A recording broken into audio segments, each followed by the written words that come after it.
SEO के बारे में शॉर्ट्स क्या कह रहे हैं। Okay, Let's learn about SEO in 1 minute. SEO यानी सर्च इंजन ऑप्टिमाइजेशन, ये एक प्रोसेस है जिसके अंदर हम अपनी वेबसाइट को इस तरह से ऑप्टिमाइज करते हैं, इस तरह से उसमें कुछ चेंजेस करते हैं कि जिससे जब भी सर्च इंजन पर आपके बिजनेस या आपकी वेबसाइट से रिलेटेड कोई भी पर्सन कोई भी क्वेरी टाइप करे, कोई भी कीवर्ड टाइप करे, तो आपकी वेबसाइट उसे टॉप रिजल्ट्स में दिखे। ये तरह से सही है, पर मेन बात क्या होता है कि आपने यूजर्स के लिए करना स्टार्ट करो। ठीक है, यूजर्स के लिए बेनिफिट क्या होता है कि देख एसईओ का मेन ऑब्जेक्टिव आपका ऑप्टिमाइजेशन ही है। ठीक है, बट अब क्या होता है कि हम लोग एसईओ का अभी जो चल रहा है ना, ब्रेन वॉशिंग, वो इस लेवल पे चल रही है कि आप टाइटल ये रख दो, डिस्क्रिप्शन ये रख दो, ठीक है, स्लग ऐसा कर दो, वैसा कर दो, वैसा टाटा। वो 2017 का एसईओ चल रहा है। ठीक है, अब क्या हो गया, यूजर एक्सपीरियंस। ठीक है, गूगल जितने भी आपकी बोली क्या रहा है एल्गोरिदम, सारे यूजर बेस हैं। ठीक है, आप सिर्फ यूजर के लिए कंटेंट बनाना स्टार्ट करो, ऑटोमाइज यूजर के लिए करो। इवन पहले क्या होता था कि लाइक आपको टाइटल डिस्क्रिप्शन बनाना पड़ता था। ठीक है, अगर आप टाइटल डिस्क्रिप्शन नहीं बनाओगे, गूगल क्या करेगा, आपका वेब पेज को फैच करेगा और उस वेब पेज में जो कंटेंट है, ठीक है, उसके बेस पे आपका टाइटल डिस्क्रिप्शन खुद बना देगा। ठीक है, बहुत सारी वेबसाइट्स होती है जिनका उन्होंने टाइटल डिस्क्रिप्शन रखा होता है, बट अगर आप उसको चेक करोगे ना, उसका टाइटल डिस्क्रिप्शन कुछ और ही होगा। जैसे for example, just a minute, अरे यार कुछ और ही लिख दिया, बट ऐसे हमने पिक कर लिया। ठीक है, हमेशा पीछे वाले को देखता हूँ मैं, क्योंकि मेन बात है कि आगे वाले को ऐसे ही अच्छा होता है। ठीक है, तो हम लोग सबसे पीछे वाले पे चलते हैं। जैसे फॉर एग्जांपल अब मैंने ये, चलो चलो चलो, अब ये उठा लिया एक। ठीक है, एंड एक ये उठा लिया, एक ये उठा लिया। ठीक है, अब इसका टाइटल डिस्क्रिप्शन देखते हैं हम लोग। टाइटल था ये और डिस्क्रिप्शन ये था, what is SEO, web x. ठीक है, वेब एक्स। अब देखो, यहाँ पर है what is SEO in digital marketing, how does it work. ठीक है, और डिस्क्रिप्शन है what is SEO in digital marketing, SEO digital marketing focus. ठीक है, अब डिस्क्रिप्शन देखो इन्होंने चेंज कर दी है।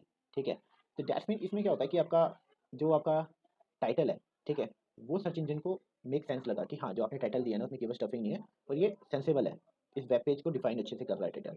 ठीक है, बट जो आपने डिस्क्रिप्शन दी थी, तो डिस्क्रिप्शन उसको सर्च इंजन को पसंद नहीं आई, तो उसने क्या किया, आपका वेब पेज को फेच किया, उसमें से पर्टिकुलर कोई एक कंटेंट पिक किया और उसी को डिस्क्रिप्शन में बना दिया। अब ये डिस्क्रिप्शन में बना दिया। ठीक है, अब इस डिस्क्रिप्शन में नॉर्मली कॉपी करूँगा और इस पर्टिकुलर वेब पेज पे सर्च करूँगा ना, तो वो मुझे मिल जाएगी, ये देखो। ठीक है, तो ये चीज़ होती है। अब जैसे इसने ये नॉर्मली डिफाइन करके ये पीछे डाला 2024। ठीक है, अब लेट्स सी शॉपिफाई में 2024 आया कि नहीं आया, ये देखो। अब इसने देखो क्या किया है, डिफाइन इंपॉर्टेंस एंड टाइप। ठीक है, बट टाइटल डिस्क्रिप्शन यहाँ पर देखो क्या आया, यो देखो टाइप 2024, जो कि पूरा नहीं हो पाया। अब ये है एसईओ मॉडिफिकेशन इस टाइप। अब देखो इसने कुछ और पे किया। ठीक है, सेम थिंग, जैसे जैसे आप टाइटल डिस्क्रिप्शन रखते हो, बट अगर सर्च इंजन को पसंद नहीं आता तो वो चेंज कर देता है। तो इसीलिए आपका टाइटल डिस्क्रिप्शन भी आजकल उतना इंपॉर्टेंट नहीं होता, पर मेन बात ये है सबसे ज़्यादा इंपॉर्टेंट कि आप सर्च इंजन के लिए कंटेंट लिखो। ठीक है, इवन अब क्या देखते हैं आजकल के टाइम पे, जैसे कि सर्च इंजन में पहले पोगो स्टिकिंग को बहुत ज़्यादा नेगेटिव माना जाता था, बट आजकल उतना नहीं माना जाता, क्योंकि उसमें क्या होता है कि अगर जैसे फॉर एग्जांपल मैंने पूछा कि वेयर इज चंडीगढ़। ठीक है, तो अगर उसने मुझे आंसर दे दिया, ठीक है, जो कि आंसर आपका हो सकता था कि नियर यू, डिस्टेंस इतने, या फिर जो भी है, मतलब एक आंसर हो सकता है जैसे कि यस और नो के बेस पे। ठीक है, जैसे कोई क्वेश्चन, जैसे फॉर एग्जांपल मैंने उसमें क्वेश्चन पूछा how many type of SEO. ठीक है, और उसने मुझे फीचर स्निपेट पे ही, जैसे यहाँ पर आ जाता है कई बार, ये देखो, अगर जैसे मैंने क्वेश्चन पूछा और उसने मुझे ऑन द स्पॉट यहीं पर आंसर दे दिया। ठीक है, तो जो मेरा इंटेंट था, मैं जिस क्वेश्चन का आंसर जानना चाहता था, वो मुझे ऑन द स्पॉट ही मिल गया। तो मेरा उस लैंडिंग पेज पे ज़्यादा टाइम स्टे करने का कोई पर्पस ही नहीं बनता। अगर जैसे मैं जानना चाहूँ कि मोदी की एज क्या है, ठीक है, व्हाट इज मोदी एज, उसके बाद उसने मुझे एक ब्लॉग दिखाया कि ये ब्लॉग है, इसमें एंटर करो। अब जैसे मैं इसके अंदर क्लिक करके एंटर गया, ठीक है, तो मुझे स्टार्टिंग में उसने बोल दिया कि हाँ मोदी की एज इतनी है, मुझे पहले ही पैरा में उसका आंसर मिल गया। ठीक है, उसके बाद मैंने बंद कर दिया, मैंने सर्च करनी खत्म कर दी। ठीक है, क्योंकि मुझे आंसर सेटिस्फाई हो गया। तो जो सर्च इंजन इस चीज़ को नोटिस करता है और इस चीज़ को मानता कि ठीक है, क्योंकि जो सर्चर था उसने क्वेरी सर्च की और उसको ऑन द स्पॉट आंसर मिल गया और उसके बाद उसकी सर्च खत्म हो गई। बट अगर मैं उस पर क्लिक करता और उस ब्लॉक को देखता कुछ सेकंड, उसके बाद वापस आता, उसके बाद दूसरे किसी और ब्लॉक को फिर ओपन करता, मतलब ये सर्च खत्म नहीं हुई है, सर्च इंजन को लगता है कि इसकी सर्च खत्म नहीं हुई है, ये और भी मल्टीपल ब्लॉक खोल रहा है। ठीक है, तो उसमें आपका फोकस टेकिंग काउंट होता है और उसमें आपका बाउंस रेट वगैरह भी कैलकुलेट होता है, क्योंकि यूज़र इंटरेक्शन भी बहुत ज़्यादा इंपॉर्टेंट हो जाता है। ठीक है, एंड सेम थिंग जैसे मैडम बोल रही है, बट यूज़र के बेस पे आप कंटेंट वगैरह ऑप्टिमाइज़ करो।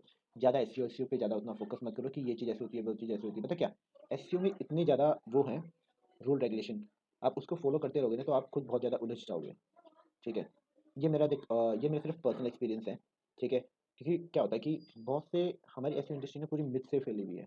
कोई कहता है स्कीमा बहुत अच्छा है, कोई कहता है स्कीमा अच्छा नहीं है, ठीक है? और जो आपका जॉन्स मुलर, क्या नाम है उसका यार, एक है जो गूगल का ट्विटर में भी डालता रहता है, एंड इवन उसकी मेरे को नाम याद करने में थोड़ी मुश्किल होती है, ठीक है? तो लाइक इवन जो भी वो प्रेडिक्शन वगैरह बोलता है कि ये चीज़ सही होती है, ये नहीं होती है, वो भी जब लोग प्रैक्टिकली इंप्लीमेंट करने लग जाते हैं तो वो लोग बोलते हैं कि उसका सेंस नहीं है। अब जैसे सेम थिंग, अगर लोग कहते हैं कि जैसे आपके पास टॉक्सिक बैकलिंक्स वगैरह आ रहे हैं, आप उसको डिसअलाउ कर दो, बट कुछ ऐसे एक्सपर्ट बोलते हैं कि डिसअलाउ करने का कोई फ़ायदा नहीं होता है, तो ना ही करो, ठीक है? और ये आपका जॉन्स मिलर, क्या नाम है इसका, जॉन्स बोलते हैं हम लोग, ठीक है? जो जॉन्स है वो कहता है कि अगर आपके पास टॉक्सिक बैकलिंक वगैरह आ रहा है, आपने कुछ नहीं करना, उसको इग्नोर कर दो बस, ठीक है? तो मल्टीपल चीज़ें होती हैं, तो आप बस वो चीज़ प्रैक्टिस करो जो आपके लिए काम करती है, ठीक है? एंड मोस्टली यूज़र यूज़र के बेस पे कंटेंट लिखो, ना कि सर्च इंजन के बेस पे कि भाई हमने टाइटल ये रखना है, डिस्क्रिप्शन ये रखनी है, इतने कीवर्ड स्टफ होने चाहिए वगैरह वगैरह वगैरह। क्योंकि मैंने ये चीज़ भी करके देख रखी है और दूसरी भी चीज़ करके देखी हुई है, बट मैंने रियलाइज़ ये किया है कि कभी कभार आप कंटेंट को ऑप्टिमाइज़ करते हो तब वो रैंक करता है, और कभी कभार आप कंटेंट को नहीं ऑप्टिमाइज़ करते हो तब वो रैंक करता है।